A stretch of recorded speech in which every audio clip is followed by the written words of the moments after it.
welcome off the rack. I'm Sal. I'm Ben. I'm Tiffany. Today we're going to review and get into Secret Empire #5, written, of course, by Nick Spencer with art by Andrea Sorrentino. This is part 5 of 11 issues. Yeah. It's the big summer event that'll end in winter or something. Oh, it was supposed to be like 9, now it's like 11 or something. Well, it's 10 and then an Omega issue. And then an Omega issue, which will be the conclusion. And the Omega issue. I found that whenever they add an Omega issue, it's because the last issue is so, like, technically it ends, but it's more like it stops. Like, there's no satisfying conclusion. If you need another issue to take a breath and be like, and to wrap things up. In stories, it's called the denouement. We need an issue which you need to spend $5 on. What did you guys think of Secret Empire #5? This was dense, and not in a good way. It is so dense. Every page has so much going on in it. And it wraps up certain things that have already happened, and you've got Scott Lang giving you narration. Oh yeah, that was a new decision to do.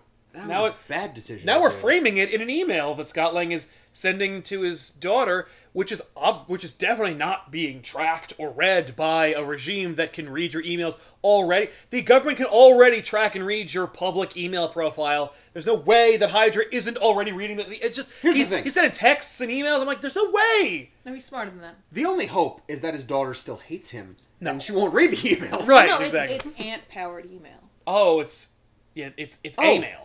So it's very tiny actual letters that are being sent. Yeah. They carry each individual letter of the word. And they form themselves on a computer-looking screen. It's just an ant farm. That's fair. It's an ant farm. Yeah. That is the most horrific idea of email I've ever heard of. I would never... It takes a while. Yeah. It takes a while. The end of it. Yeah, what'd you think? This was one of the better issues, I thought. We're finally doing something. Every issue has been dense. They're all very long. I kind of like this issue. Yeah, I actually kind of like it, because, like, we kind of, okay, cool, issue 4 happened, and waha, but now we're actually doing something. Yay!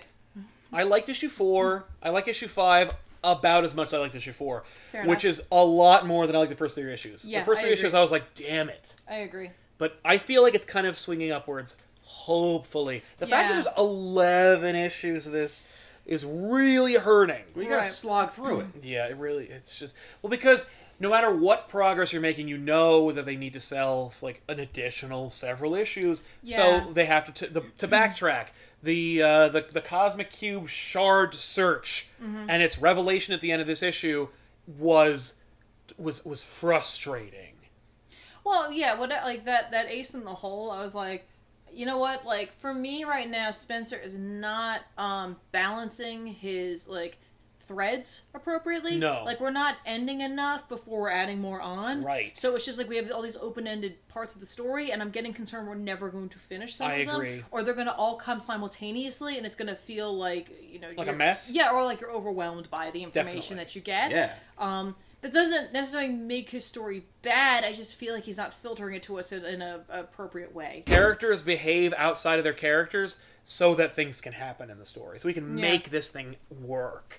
Like, Odinson, Thor, listening to Cap, he's fought Hydra enough times to know but he would never do that. Yeah, and like they kind of hinted at what's going on there. Like, and he's having a conundrum, you're right. Yeah, like there's clearly something going on there, but like they haven't overtly said it. I mean, like, obviously it has something to do with Jane. It obviously also has to do with the fact that he's cut off from Asgard. Apparently Asgard's got their own thing going on right now, so they don't care.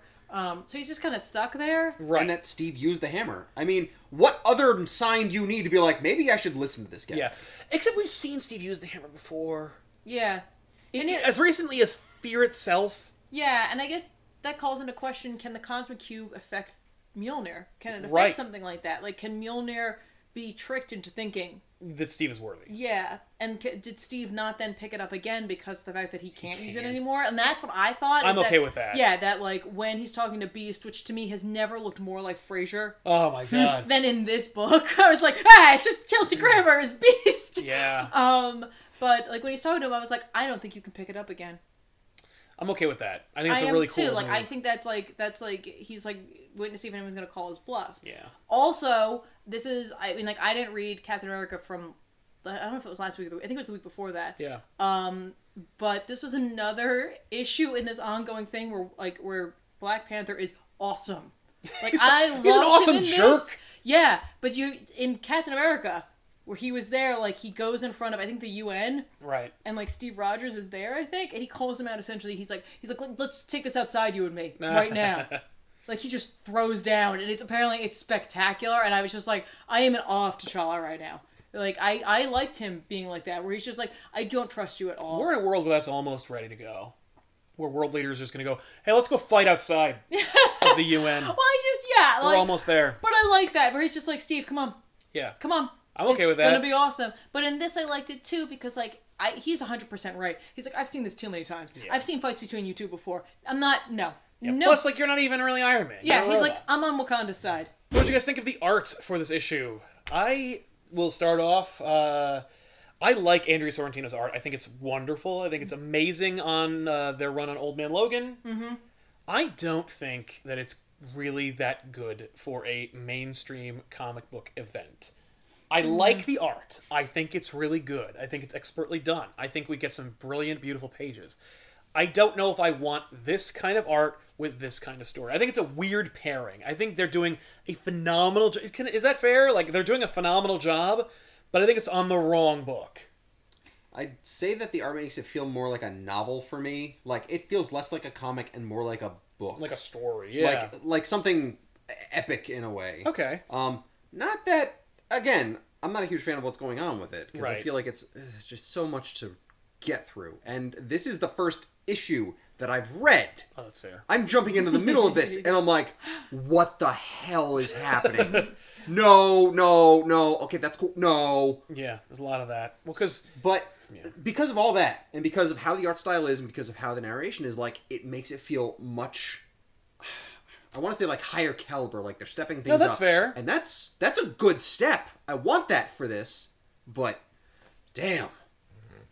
I think with the number of pages that this book has, that Sorrentino's... The creativity that you saw in Sorrentino's Old Man Logan isn't having the chance to shine here, because when you're under the gun, sometimes that works for you, sometimes it doesn't. We saw a little bit of that, like there's the panels with the shards, and I was like, that's Sorrentino. The rest of it is, I gotta get through this because it's like 40 pages. Yeah. And even though there is another artist supplementing a few of the pages... Which I like a lot. Right, which I like, because, like, again, that I called it, but, like, I had an inkling that this had to do with the fact that this was someplace else, and that's why we had the art shift, and that's what it seems to be. By the way, yeah, what?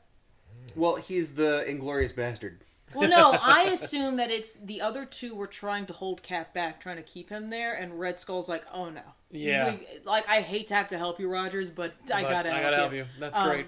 But, like, I like that art. I actually kind of find it very dreamlike. I do too. And I think that's really cool. I think it's because of the coloring. I think it is partially that. There aren't a lot of heavy lines, which is like completely in contrast to Sorrentino's. Yes. So I think that's really cool, but I agree that, like, the Sorrentino art, like, I just feel like there isn't enough time to develop the normal polish that we see from Sorrentino. And we don't get to see quite... Like, we see...